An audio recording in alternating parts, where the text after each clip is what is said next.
afternoon, and welcome to Real Chicks Rock Presents Real Discussions. I'm your host, Michelle Dosberg, and as always, I'm super excited to be here with you. I know I left you last week with a replay. Just had some things going on that I needed to take care of. I've missed you, but I'm back. I am back today, and we are live and in color. We're here based in Atlanta, Georgia, and it is cold. We're wearing scarves, some Uggs, boots, coats. It is cold here. Just a couple of days ago, a week and a half ago, 77 degrees. It was really beautiful, but now it's cold. And it's still beautiful days, don't get me wrong. Sun is shining and everything, but it is cold. People are wearing sweaters and hats and carrying on. I just think it's going to be a cold winter for everyone. So just fasten your seatbelts. I wouldn't be surprised if we get some snow in the A, but listen, and despite the weather, we are still in a political state, right? There's this whole runoff that's going on. Early voting is going to start happening tomorrow. The election is going to be December 6th, I believe. So if you get an opportunity to do the early voting, take advantage of that if you can. Very interesting that this is a runoff. I'm not going to get into the political space for today. But listen, you guys that are based here in Atlanta already know what it is, and you know what you need to do. So go out there and vote, right? So we can really kind of tie this up on a good and proper note, if you will. Enough of that. For the new people that are listening and checking me out, thank you so much. First and foremost, let me just give you a little background about what Real Chicks Rock is all about. We're all about creatively collaborating to connect, raise awareness regarding issues that impact women by way of community service engagement, public speaking, mentoring, workshops, and the arts. And this, ladies and gentlemen, we've been doing this now. This is our 7th season, and it's just been a wonderful ride. And I've had the blessed opportunity to talk to some very insightful, informative, entertaining, talented people. And today is no different. Today is no different. I got my guest today, Julius Spates. He is known as the Mad Thinker. Hi, Julius. How are you? I'm doing well. How are you? I am good. Super excited to see you. That's always a nice face to see. How have you been? I've been doing well. Busy summer. Got my hands full. Lots of projects. But I'm feeling good and healthy and around a lot of people who are doing great things. Awesome. So you are in Chicago at the moment, correct? Nice and chilly up there, isn't it, Julius? Yeah, I decided to keep it tropical, right here. Since the weather's not doing it for me, I figure at least I could have my spirit do it. Maybe yes. I can have some type of impact. Yes, man. You're channeling warmth, right? You're channeling warmth. I know. Good for you. Let's jump right into it, Julius. Where are you from? I'm originally from Elgin, Illinois, which is about 45 minutes west of Chicago. Okay. All right. What was the neighborhood like for you there? Did you grow up in Elgin, or did you move to Chicago eventually? I grew up in Elgin. I grew up in a very multicultural neighborhood. Like one neighbor was Indian, another one was Japanese, the other one was from Poland, and then we have like a couple Caucasian families, a Mexican family, and I split my time when I was a kid, so that was my neighborhood. And then my cousins on my mom's side lived in an all Mexican Puerto Rican neighborhood, and my cousins on my dad's side lived in a black neighborhood. So I was just making the rounds when I was a kid. Wow.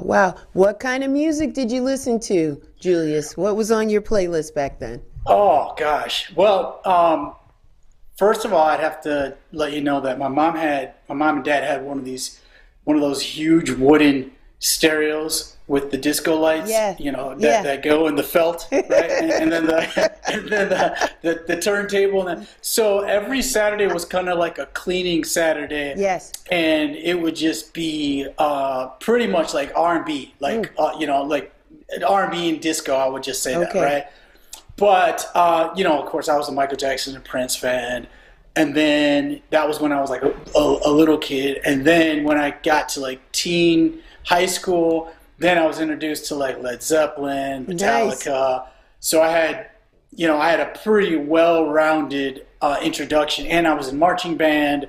So I was a baseball player, a skateboarder, and a person in marching band. Wow. So I had a super diverse music and friend group. Yeah. Sounds pretty good. In the marching band, did you play an instrument or? Yes. I played the cornet. Nice. Yeah. So unfortunately, I wish I would have paid attention more when I was, playing band. Yeah. It was one of those things where my mom kind of made me do it, right? Yeah. First, I started with guitar, which I really wish I would have stuck with. But I didn't do that. But she got me to stick in band because it was in the school program. And then, I did it primarily because there was going to be a problem if I didn't do it. Right. However, I can say this, though. Now, producing music, what happens often is I go back to times when we were in sectionals and band, when we were and just trying to understand what role each instrument played. So I go back to, back when I was in band, and I'd be like, oh, wait a minute, the flute section, they had this role, or the drum section had this role. Yeah. So even though I wasn't quite there as much as I, wanted to be like, I guess, psychologically, but man, I go back to it now, and I'm so happy that I played an instrument that my mom made me play. Thanks. Sure. Kudos to mom, right? Making us do the things we didn't really want to do, but it helped us, right? And I think, Julius, because your musical footprint was already interesting anyway, just made sense that you just can add being a musician to that. And now producing, you can just tap into it. Like you said, it kind of comes back to you, but I'm sure you're going to have an opportunity to do even more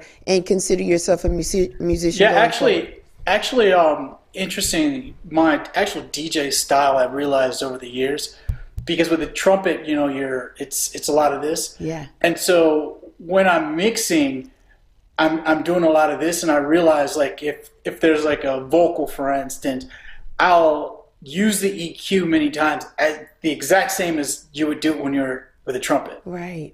So you were just playing that da-na, da-na, da-na. So it'd be like da-na, da-na, da-na. It's so weird. I didn't realize it, but it was like some years that went by, and I was like, oh my God, this is like playing the trumpet. And so I like kind of adapted it, right, and not even knowing. So yes.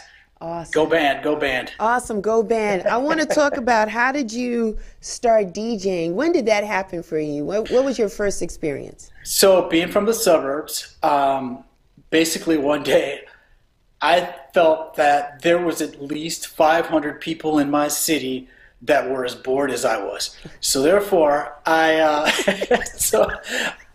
bet my cousin that I could get 500 people to go to a party at my house. So it wasn't like about 500 people. It was about, there had to be at least, it's like the town was 64,000. There had to be at least 500 people who were bored like me. So the only way that I was able to do the party was under two conditions from my mom. Okay. Number one, that I had to write a business plan. And number two, if I were to make any money, I had to give my sister spending money to go to Puerto Vallarta, Mexico for her senior trip. Wow. So that business plan, my mom didn't think I was going to write. That was kind of the thing that she was just like, I don't want to let this kid throw this party. I know what I'll do. I'll tell him to write a business plan because I know he's not going to write no business plan.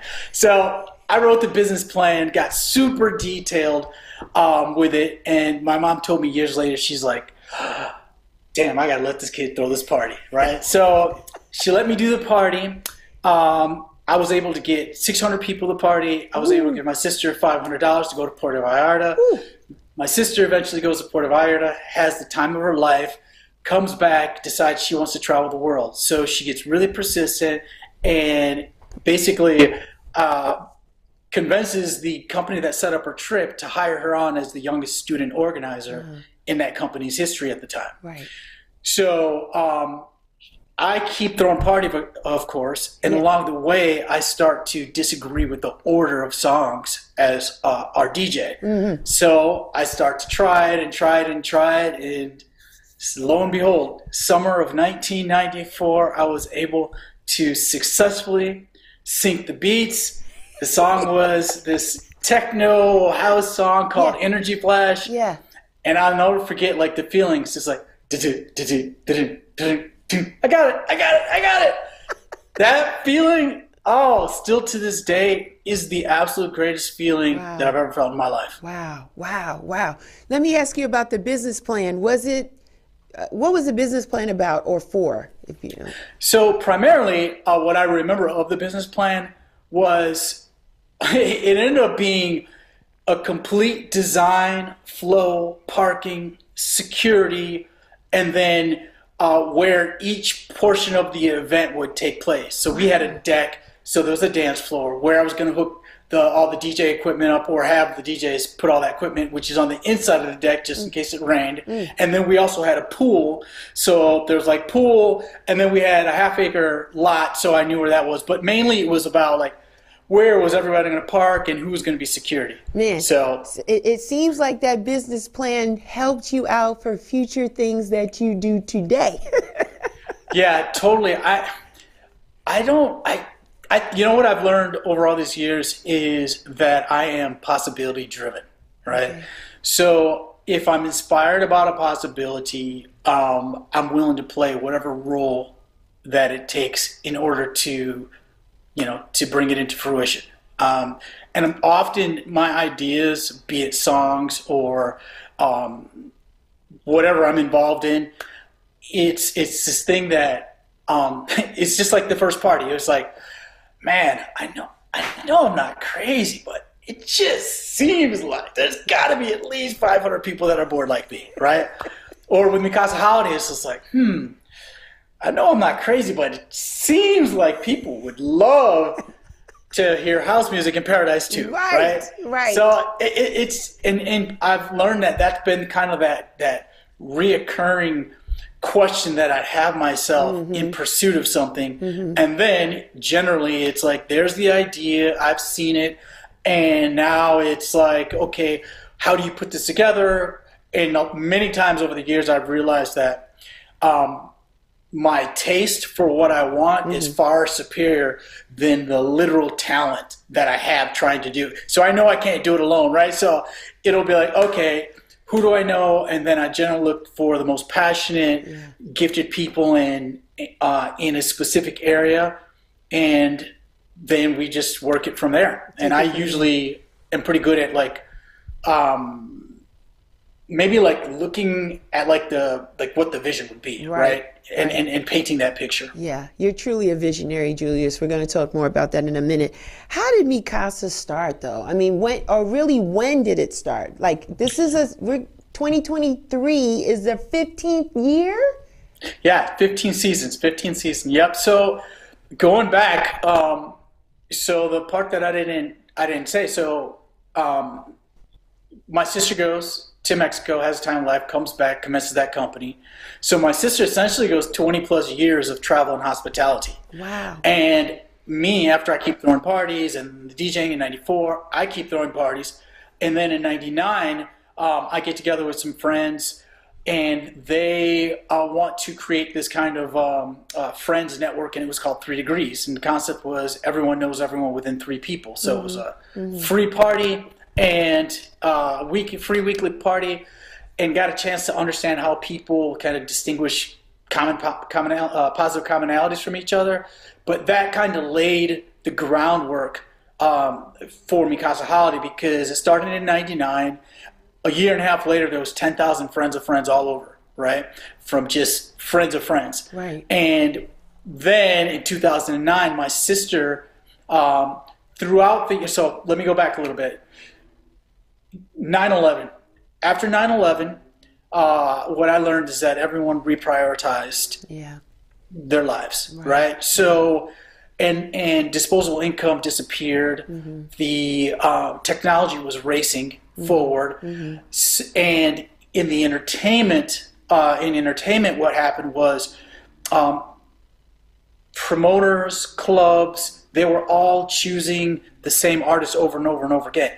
So there was no room for the just skilled DJ, right? You had to figure something out. So all that started to kind of create this frustration. Meanwhile, my sister had been in travel and hospitality asking, hey, let's maybe your fans will follow you, or maybe they'll go. And I'm just like, well, I'm not fish, so I don't know if my fans are going to be following me around the world, right? Right. However, so then that led to us looking at different destinations. And once we start looking at just different destinations, Hawaii, Puerto Rico, in that period of time, I was also touring, and I ran into a guy named Nicodemus.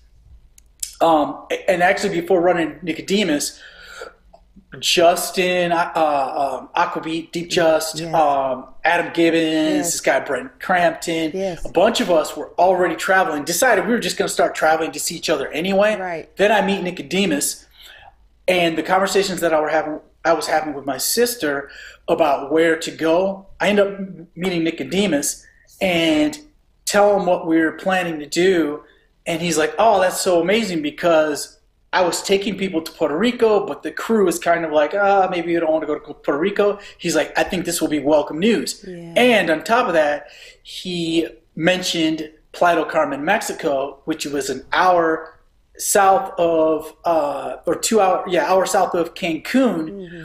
And my sister, when she started, they went from Puerto Vallarta, and when she got hired by the company, they went to Cancun. So by the time my sister and I, in 2009, took both concepts of travel and hospitality and event production and put that together, we were set up to have essentially 25 years of travel and hospitality with a solid company behind us, so we could offer our guests from, condos and hostels to 6-star all-inclusive resorts, right? Nice. So it kind of, the entire story like manufactured itself. And in 2009 just was that period, and there was a slight point where we were not going to do it, because the relationship between Mexico and the USA were at odds, as it often is. Right. And so, but we decided to do it, and that one weekend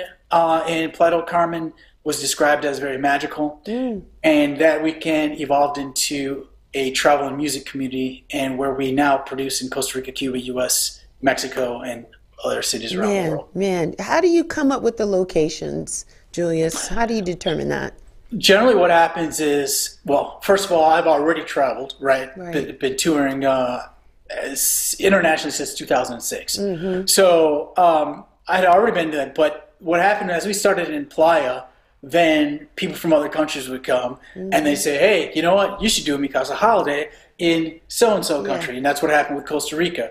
So went to Costa Rica, started doing there, and then same thing, we were at a travel show, and just so happened when we were talking to someone from Cuba, my sister was, one of the Mi Casa Holidayers walk up in the middle of the conversation at that travel show and just start talking about what their experience was of Mexico, and the person was the tour partner in that was like asked us about or talking about Cuba was like, whoa, you have this type of experience, people coming up about, it was just happened to be there for that. So that's what happens, and now we send out surveys and stuff like that. But what we realized along the way is that we can't produce all the cities. It's an extreme amount of work per destination.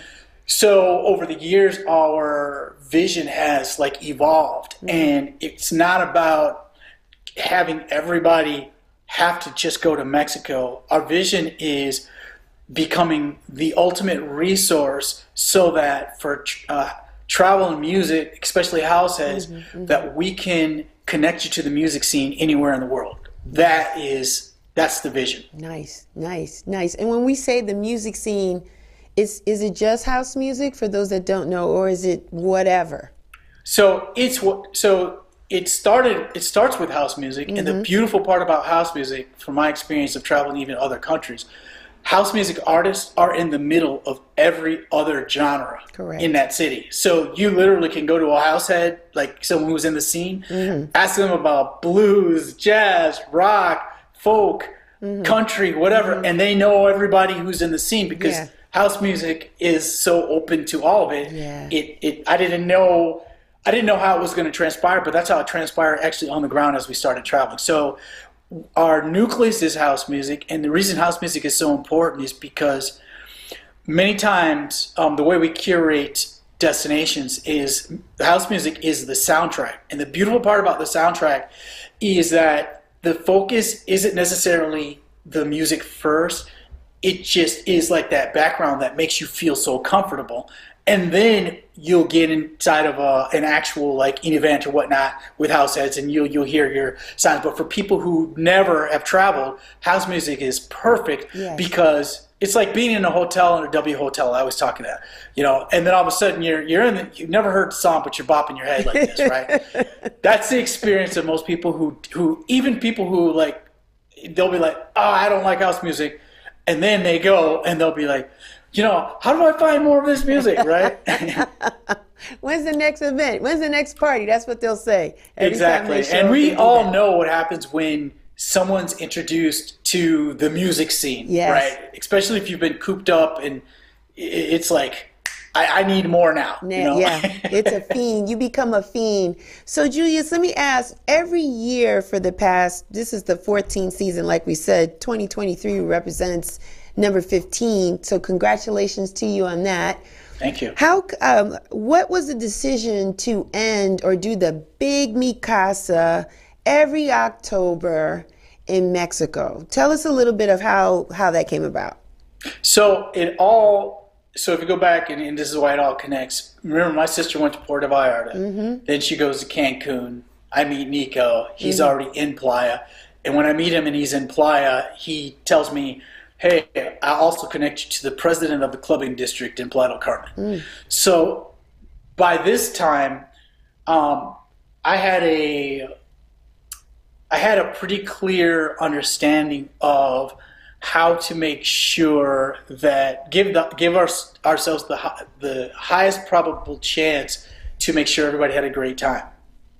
And in coming up in club culture, I was always someone who was trying to push the envelope, right? And so earlier on, there was like people who promoters would always tell me you couldn't have a house music party like what you guys play in the bigger club because people wouldn't come, and they'd say it was the house music, and I was just like, wait a minute, okay, let's take the music aside.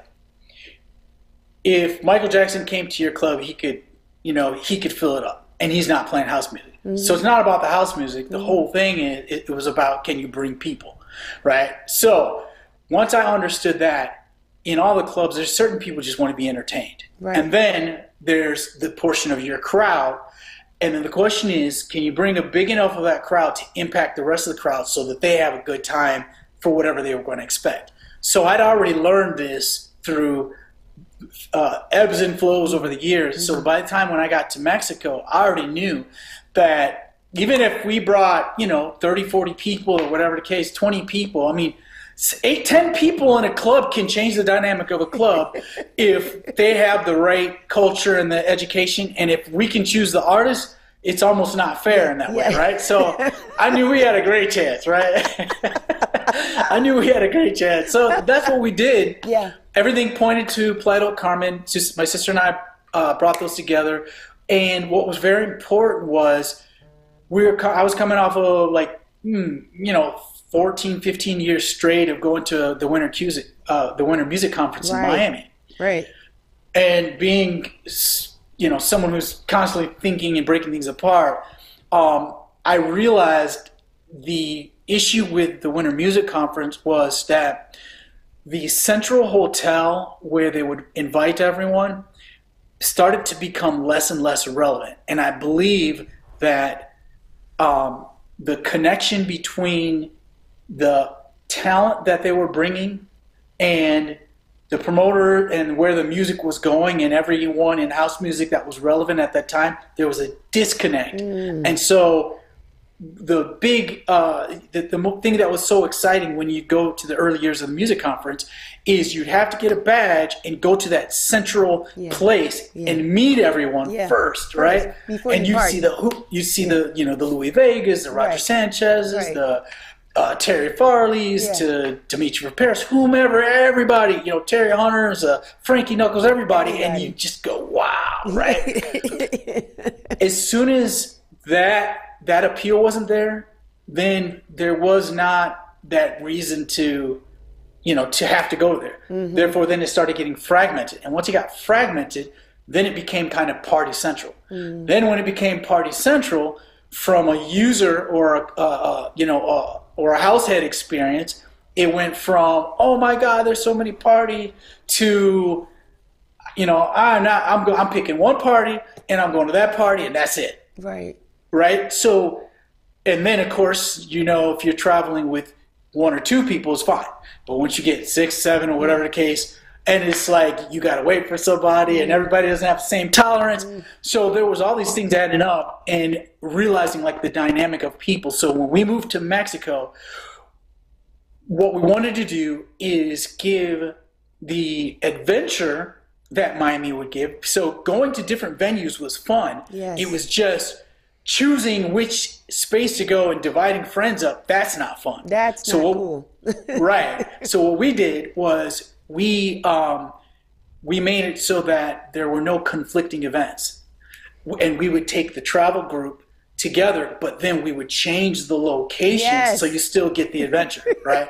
So it was like really taking apart everything that I'd been to, all the conferences, events, and all that stuff, put it together, and then crafting an event design, curating it, and then as opposed to thinking of every party that we should do, because I knew other artists and promoters were dealing with the same thing, which was how do I keep what I'm doing relevant with a growing audience, right, in my market? Mm-hmm. And what we realized from doing 3 Degrees for every Wednesday from 99 to 2007, and then every month from 2000 to 2007 in San Francisco and New York. And what I learned was that people they change, their priorities change, right? So it's like 2 + 2 is 4. Right. So the question was, and the challenge was, it's like, what if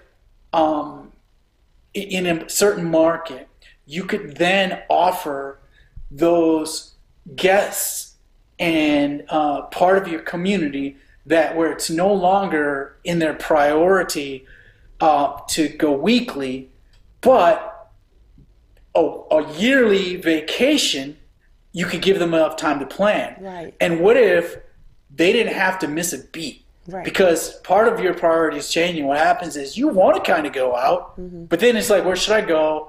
And the question is, what's going to be, can you get the good venue that works with your style now that your priorities have changed, with the good music and a good crowd? Right. All three are very, very difficult, even for someone who's in the scene and looking, right? Right. So someone who's not, it's almost impossible, right? So here's something that we could curate automatically, and have that part, taken care of. Yes. So that means if this is happening to us in Chicago, and all my friends where I play, whether it be Boston, LA, Atlanta, it was happening to everybody. So now at the same time, it's you're solving a local problem, and then you're also boosting your brand, and boosting more like value into your brand, because now you have an international something that you can be involved in. Yeah. So it was like thinking on several different ways, and then the best part about it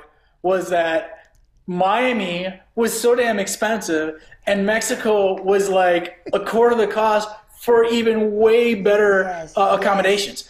So people got to Mexico and they were just like, "What? I love Mexico."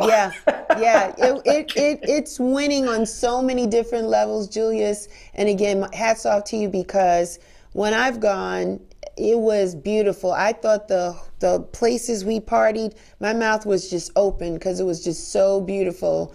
And then when we go to Paradise, that's just that is just gorgeous. And and I used to go to WMC, and I totally understand it. And now, Miami is very pricey. It's like somebody exposed how beautiful Miami was, right? Miami Beach. And at a time it wasn't as expensive. And then a lot of non-house head type of genres of music started coming there, from hip hop to, MTV Awards and all kinds of stuff, and Spring Breakers and everything. And so it's like Miami said, well, we got something hot here. And so things just started to change economically. And even the vibe feels different for me when you go down there. So I totally understand it. And another thing about what you offer, right? Because you create a safe space, Julius, right? And oftentimes there is usually a higher percentage of women that will travel than men, right? Yeah. Just keeping it real.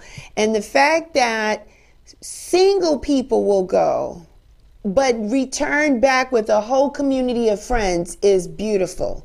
Because a lot of people are like, I'm a house head, I want to go somewhere, my other friends can't really go, I'm going to go. And by the time they get on the bus or get to the first party, they've met some people in their city, different city. I mean, I've met people from Europe, to your point, like, and they're like, we do this every year. This is our, this is our vacation. This is our time to vacation. So it's awesome. And it creates community. So your community expands, and we take that with us back into Atlanta, like you say, Boston, Jersey, across the water. It's just a beautiful feeling. And no one looks bad down there, right?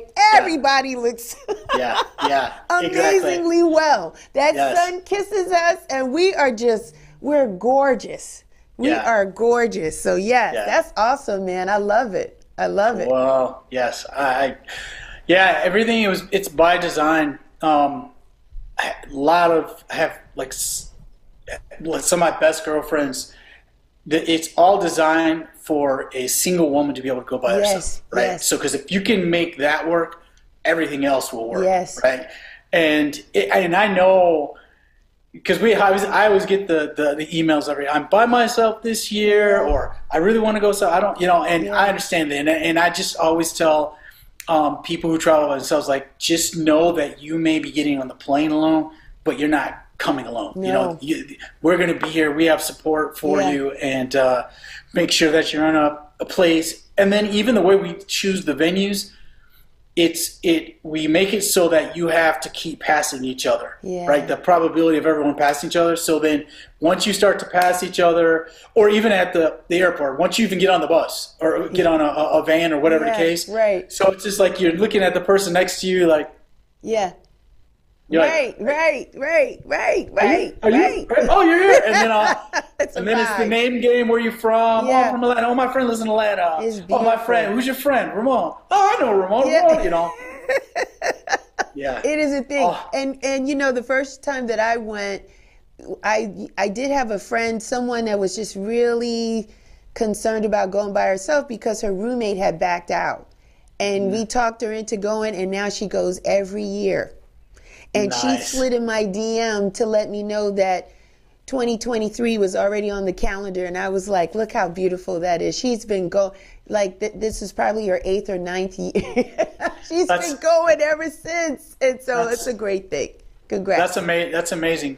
Because you know what? On the production side, I realized 3 years into it that it went from, hell, I wonder if we can get people to come to Mexico, to, oh man, this is so cool, and there's a whole nother artist and DJ aspect of it that exists, because it's the third tier down, but it's like that there's a platform for that artist who's not just that producer, you know what I'm saying, or just that promoter. So there's a tier of every artist, and there's a complicated system of how we pick artists and stuff like that, but that whole thing I realized that in year 3, it went from that to someone saying for the first time that this changed my life. And then we became responsible for that happening year after year after year after year after year. And that's something that you don't know how to really prepare for, because it's something that you You think that after all the parties and all the situations it would come, but it's just not in your purview, right? So I'm always happy to hear that. It just reinforces, like, you're kind of responsible to keep it going, because now you have, like, especially these days with all these things that are going on in the world, like, oh man, it's I mean, at the end of it's when you just, people are coming up and they're just hugging you and crying and crying and they can't get their words out. Yes. And, you know, you let everyone have their moment and it's always different for everyone. And for me, it's like, I even after all these years, I don't like, I just let people have their moments, but I have no idea how and why it's touched someone in the ways that it's touched. I just was coached by one of my mentors to always make sure to just let people have their moment. Even if it becomes uncomfortable for you, let people have their moment and things will work out. You know what, Julius, I'm glad you said that, because we had that when I first went down there, and I said, well, why isn't this here? And how come there isn't any more of this and this and that? And I really didn't know who you were. I thought you were like a manager. I didn't realize you were the person that curated this thing. And you stopped and you really listened to me and took action. And I had the best time. And to support what you're saying, I saw people crying like, I don't want to leave, or this was the best. And I know you hear this a lot. This was just what I needed, right? So the fact that you curate something, right, and going into the 15th year is nothing to sneeze at, because it is a life-changing event. Even though it's embodied with music, it allows us to touch the human soul. You allow us to touch one another, regardless of gender, regardless of culture, regardless of race, even regardless of the music we were raised up on, right? We don't even care. We get down to Paradise. If it's Spinner, if it anybody in that booth playing, if it's Nicodemus, we don't care. Anybody playing, we're going to love it. It's like a revival. Our feet is in the beautiful water and the sand. Everybody's looking great. Drinks in the hand. It's wonderful. And people go back changed, because I think it's a reset. And the timing of it, Julius, is amazing, because I know you start early in the year, Costa Rica, a couple of years you did Chicago. I see you, maybe a boat ride in New York. Okay, he's all over. Maybe starting like March, April or something like that. And the fact that you ended in October every year is a little risky from a weather perspective.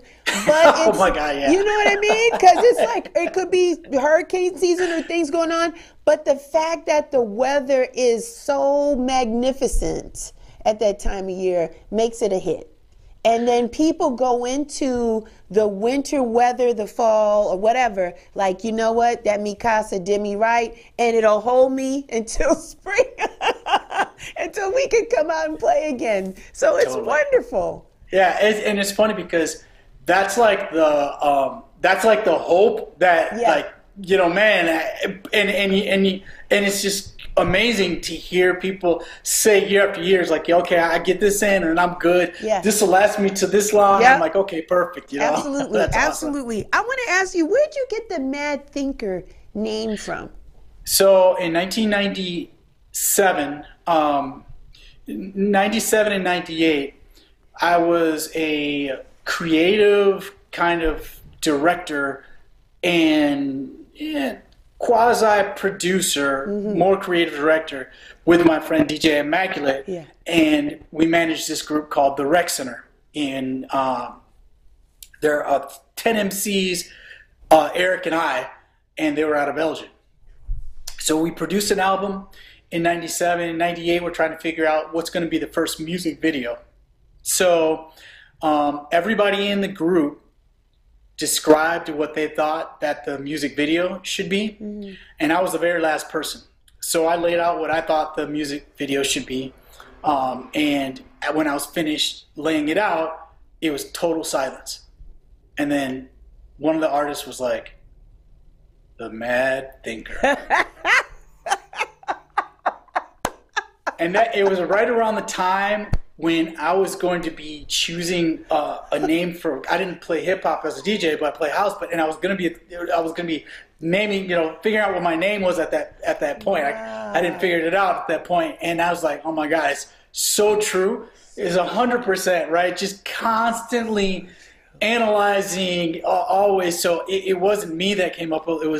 It was an artist. His name was Miles Bentley. Wow. Yeah, he's the one that push it over. The mad thinker. No, it was not an easy name to come up with. Oh. It was like, maybe there was like, maybe 3 people that were like, yeah, the mad thinker, that's dope. Yeah. Like my cousin was like, man, I like that. That's dope, man. That's dope. Everybody else was like, can you just be Julius? You are the mad thinker. And listen, for you to do what you do for all these years, we have seen your support system, and one is your beautiful wife. Was it difficult for her to get on board, or she was already like so supportive of who you are as a thinker? Oh man, this is just these are the hardest lessons to learn as coming up when you're producing.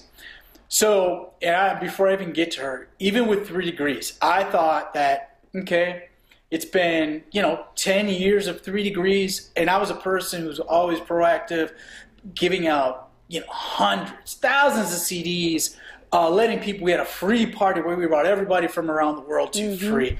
These experiences translated, transformed people's lives, all this stuff. And then when we were doing Mexico, I'm thinking like, hey, maybe this is going to work out perfect. I got a great base in Chicago and blah, blah, blah, No. He said no.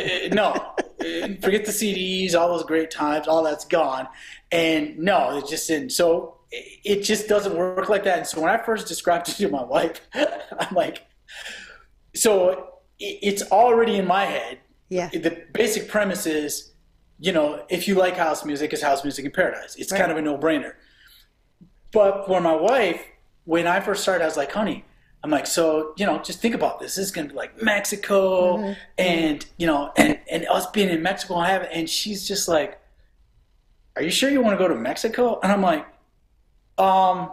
yeah, it's paradise, honey. I mean, this is going to be amazing, right? Yeah. So it took a second for her.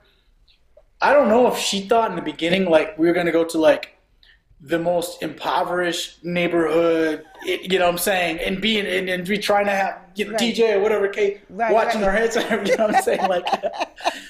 But for me, it was like, so I had to say, no, honey. I said, so I was like, okay, just imagine I named like 3 or 4 of her friends, and you guys come to see me, and you have fun, right? And she's like, yeah. I said, now, instead of going to X club, let's take that out, and now imagine yourself on the beach with them. You can go swimming and hear the music. Do you think that you would have fun? And she's like, yeah, of course. That's what Mi Casa, that's the vision. Yeah. And so it was hard to, if it was, thank goodness for New York. Because there's 8 million people in New York, and if New Yorkers hear somewhat of a good thing, they'll be like, I'm about it, right?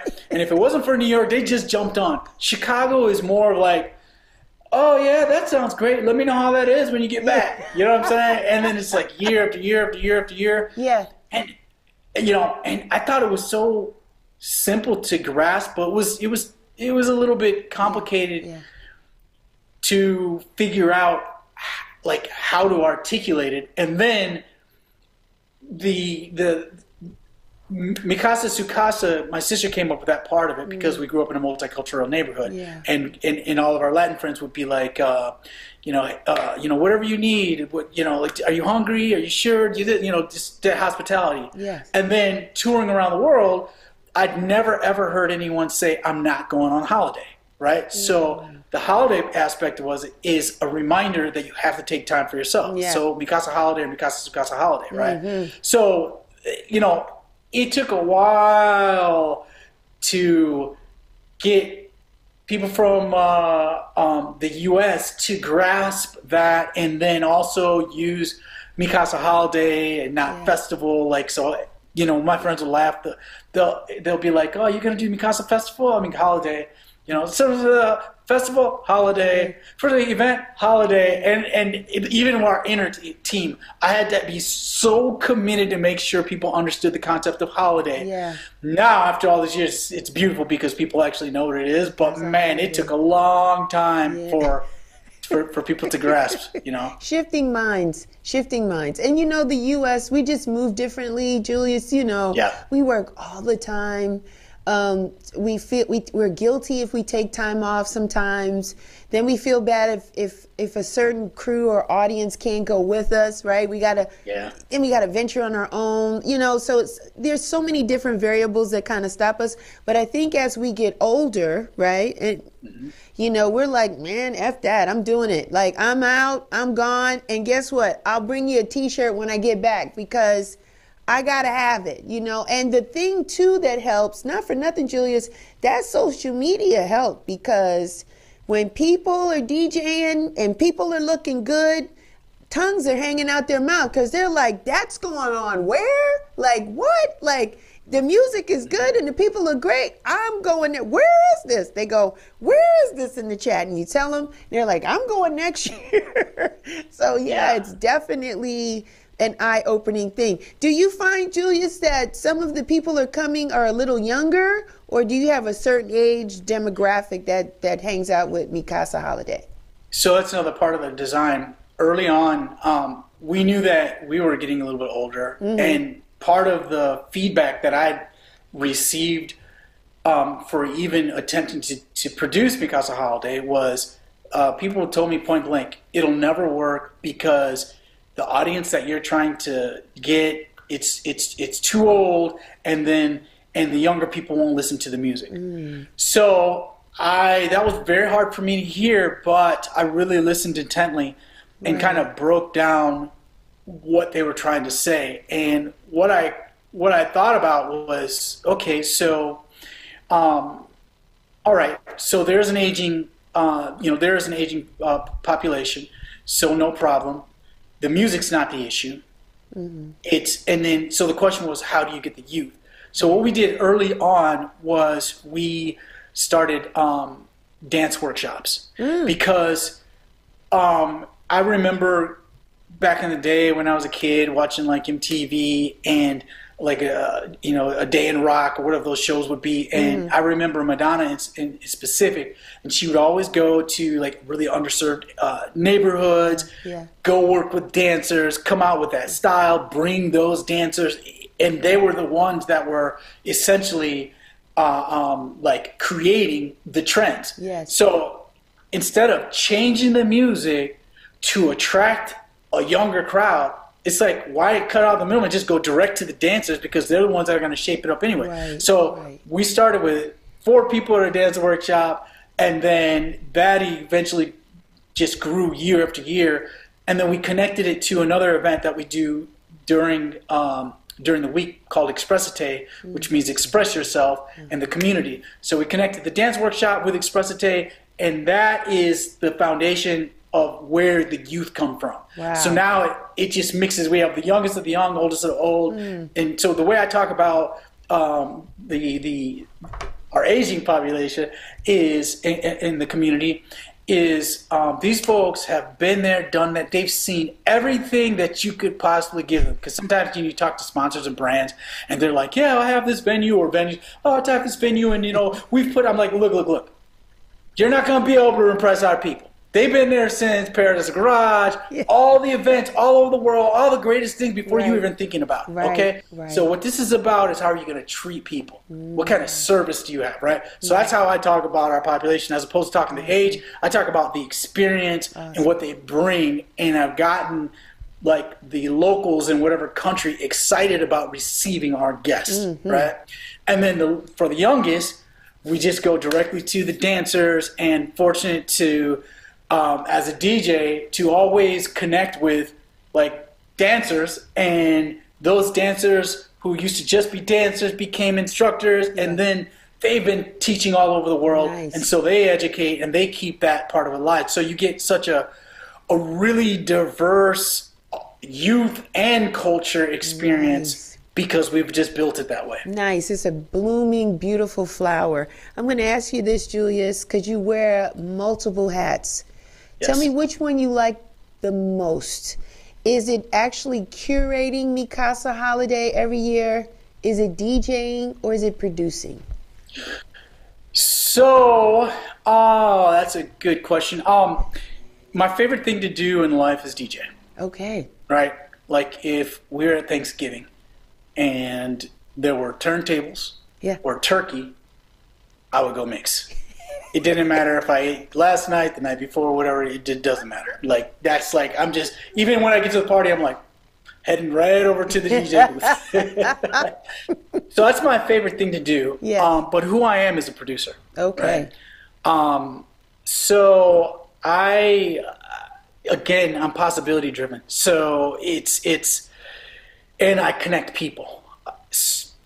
So I get a lot of gratification in creating a space or an environment where people can feel like I've felt before, right? Because I know it's possible.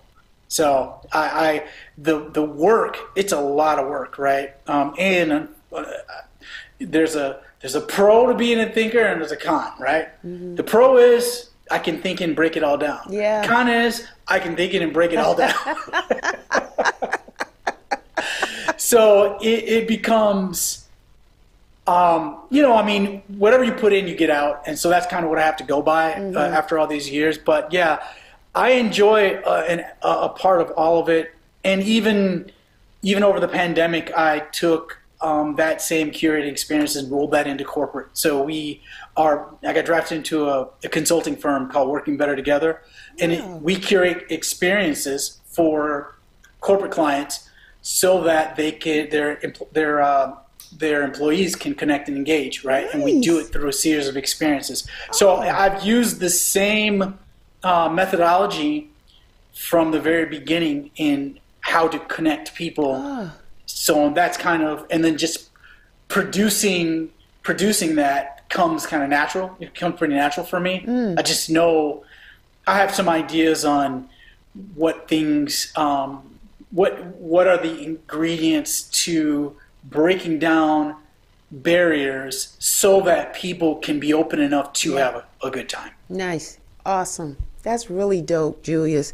Let me ask you this. Is there a DJ that you haven't had the opportunity to work with yet that you'd like to? That I haven't had, Mi Casa Holiday. Well, one DJ that I have not had in all these years was Louis Vega, and I've always wanted to. He's been on our wish list forever. Joe Claussell. We had Timmy one year because Lou Lewis is another one that but the thing is I always believe it's about timing, right? Right. And I never force anything, right? I never force anything because I've learned that when you force it, you're just increasing the probability of some weird thing happening, right? So, Honey Dijon, we never had her. And the thing is, like, our audiences, there's like the Afro heads, there's the soulful heads, there's the jackin heads, there's the underground deep heads, right? So it's like this and then there's just random people like, whatever. Right. So we try to there's a base of soul because that's just, it's just going to be there, right? But then we definitely create environments so that everyone kind of gets a mix, right? So over the years, we might get soulful heads. They'll be like, music was fine, but, I just feel like it should have been XYZ DJ more than this. You could have just had this.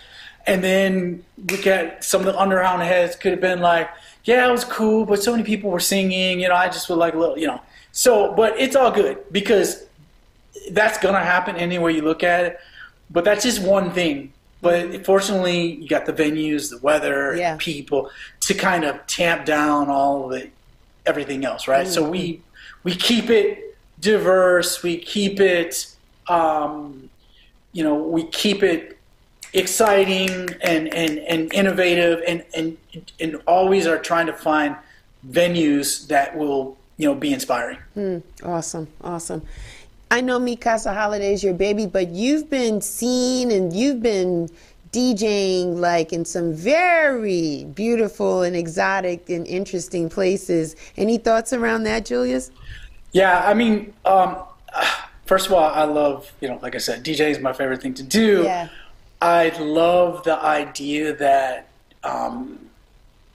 people may not know each other's language, but they can completely get each other through music. Yes. So that's fascinating to me. Yes. I think probably the most mind-blowing, life-changing DJ gig that I had was the one that I just had at Burning Man. Yes. So that was for a project, an Afrofuturism project, where I was asked to curate the program and perform. Wow. So I got, back to your other question, I got just as much gratification programming all the music, because I love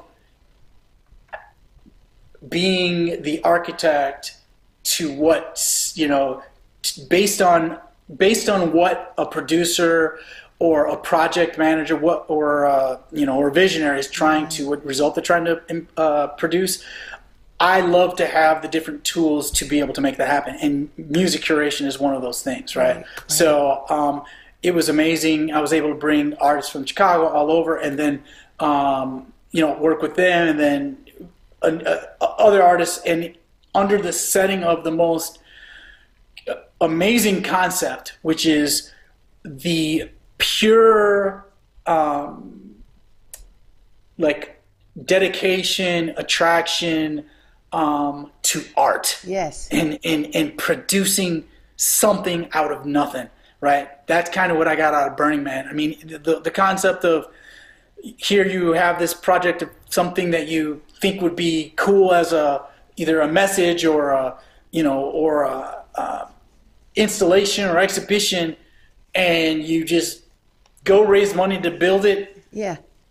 Go through everything in your life, get all these people together to get it done, and get it all done, and then let go of it, let it burn, let it happen. Not be attached to it. Yeah, man. It's the most amazing concept, and somewhere along the way, I mean, you're going to the middle of the desert where there's nothing, and somewhere along the way, you start to realize, like, wait a minute, I'm in this camp where they built, they have all these tents and kitchens and cabinets, and you're like, whoa. Someone brought all this stuff, built it there. All the roads that you're on, they built it.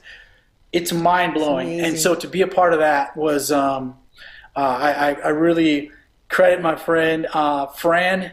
She lives in Austria, and my friend, the architect, Antoine Lee, who made this incredible exhibition called the Solar Shrine, which is kind of Afrofuturism, Egypt, and with an entire effort towards bringing the Afro impact and elements to the desert that help kind of let everyone know that is, whether you knew it or not, it's the foundation of everything that exists. It was incredible. It sounds beautiful. Sounds beautiful. Saw some images, some videos, some pictures. It looked great. Looked dope, actually. Like, wow. Like, wow. It is wow, and it was like, wow. Like, yeah. Wow, and it was probably the most prepared I've ever had to prepare for any type of event. And when I got there, they said there's people in our camp who were there for like 18 years, and they had these whiteout storms that were there, and it was, not everybody can do it. It's like being in the winter with a blizzard, but it was sand, and you can't see a foot in front of you for 7 hours. So there were those aspects, but it was a huge lesson that lets you know that if you just let it all go, it'll all work out. It'll all work out. What's next for you, Julius? What are some projects or things that you'd like to see happen for yourself? What's really next right now is on the entertainment. It's continuing to work to become that resource and both inspire, push, encourage, and support all the other destination music event producers around the world, and bring them all together so that the audience, especially on the soulful Afro side, is connected to one another, and they all feel like they have the ability to travel and across the world and connect with each other seamlessly and safely. Nice. So that's what we're working hard for Mi Casa Holiday. Overall, it's now it's kind of, especially after 2 years of the pandemic, there has never been a time that I've understood the value the importance of human connection, kind of what you were saying. Yeah. And so it became something that I do to kind of my mission to make sure, be it corporate, be it outside of corporate, to create environments, spaces, conversations, so people have the ability and patience to understand how they came to the conclusions that they've come to, communicate, and then help them get to places they never imagined possible. Being in, yes. That's why I'm here on Earth. That's gorgeous. That's gorgeous, Julius. How can people find you? The easiest way is probably Instagram. At Julius T, as in the M Mad T Thinker. At Julius, Julius, TMT. If you want to travel, you got a group from whether you want to go to Mexico, Costa Rica, Cuba, or wherever you want to go. Mi Casa Holiday.com. You can sign up for the newsletter there. Nice, beautiful. This was wonderful, Julius, the Mad Thinker. Congratulations on all the things that you've done, the body of work. You are a nice guy. One thing about you, Julius, you are consistent. You always have a smile. You're very nice. You're pleasant.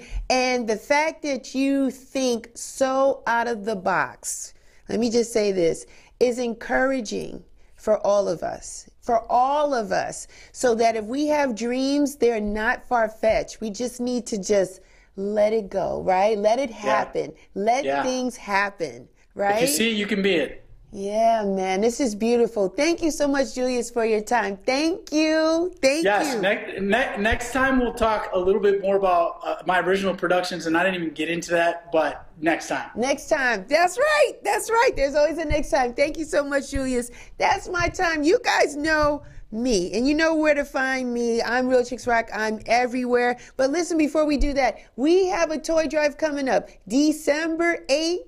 Yeah. That's around the corner. That's around the corner. Get your toys. Black Friday is happening. Get your toys now. Get them online. You don't want to go to the store. You want to deal with the people. You want to deal with traffic.